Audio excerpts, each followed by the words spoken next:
జన్మదినం సందర్భంగా శివయ్య ఆశీస్సులు పొందేందుకు యాదాద్రి భువనగిరి జిల్లా చౌటుప్పల్లోని శ్రీ పుణ్యలింగేశ్వర స్వామి క్షేత్రానికి విచ్చేసిన సాయి చరణ్ గారు, వారి మిత్రుడు సాయి శ్రీ ఋషికేశ్వర్ గారు భక్తి మార్గంలో తరించి శివయ్య శుభాశీస్సులు పొందారు.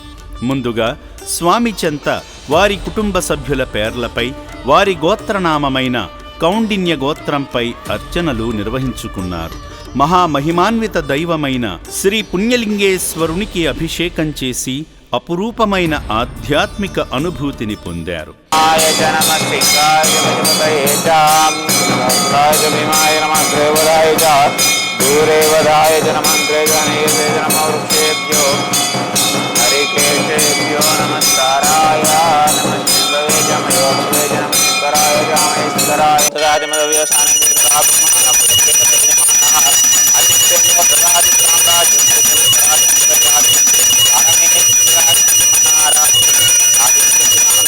దివ్యమంగళకర్పూర నీరాజనం దృశ్యామి. హర నమ పార్వతీపతయే హర హర హర మహాదేవ శంభో శంకర. హర నమ శివార్పణమస్మృతి. శ్రీ పుణ్యలింగేశ్వర స్వామియే నమః. హర హర మహాదేవ శంభో శంకర. అర్చకులు భక్తులను అక్షింతలతో ఆశీర్వదించారు. శ్రీ పుణ్యలింగేశ్వర అనుగ్రహ ఫల ప్రసాద సిద్ధిరస్వతి భవంతో మహంతో న గృహంతు. తథాస్తు తథాస్తు తథాస్తు. ఆలయంలో కొనసాగుతున్న హోమంలో పాల్గొని మొక్కులు తీర్చుకున్నారు. దేవ్యాయుధం నమః.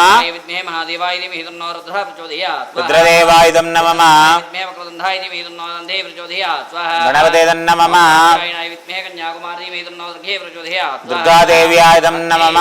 అగ్నైదం నమః. పృథివ్యాయుధం నమః. అద్యాయుధం నమః. వాయవేదం నమః. స్వస్త ప్రజాపతైదం నమః.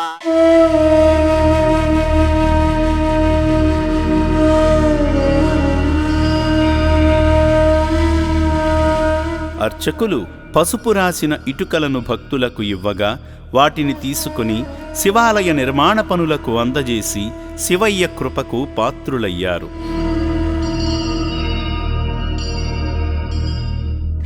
జన్మదిన వేళ శివాశీస్సులు పొందిన సాయి చరణ్, సాయి శ్రీ ఋషికేశ్వర్ గార్లను ఆ శివయ్య సదా రక్షించాలని అమ్మా నాన్న అనాథ ఆశ్రమం కోరుకుంటుంది.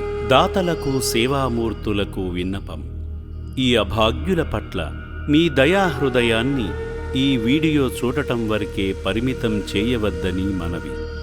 ఈ అనాథుల అన్నదానం కోసం విరాళాల రూపంలో అయినా, బియ్యము, పప్పు, కిరాణా రూపంలో అయినా సాయం చేస్తే పుణ్యం పొందినవారవుతారు. ఓం శ్రీ పుణ్యలింగేశ్వర స్వామినే నమః.